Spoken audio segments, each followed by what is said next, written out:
खेडमधील नारंगी नदीत आज पुन्हा पाळीव प्राण्यांचे अवशेष सापडल्याने खळबळ उडाली आहे। काल रविवारी याच नदीत मोठ्या संख्येने गोवंश जातीच्या पाळीव प्राण्यांचे अवशेष सापडले होते।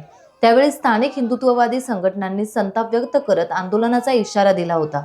मात्र आज पुन्हा सकाळी नदीपात्राच्या शेजारी अवशेष सापडल्याने हिंदुत्ववादी संघटनांनी या विरोधात आता आक्रमक भूमिका घेतली आहे। या प्रकाराचा निषेध करण्यासाठी उद्या हिंदुत्ववादी संघटनांनी खेडमध्ये कडकडीत बंद पुकारला आहे।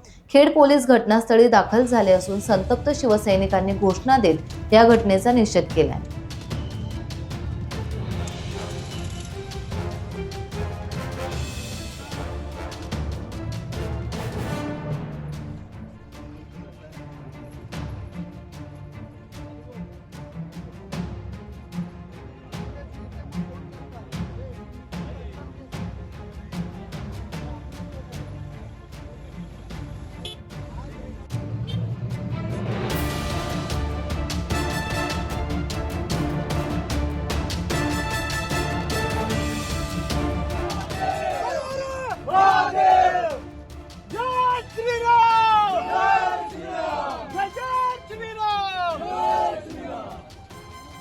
परवा आलं हे रोज रोज एकदाच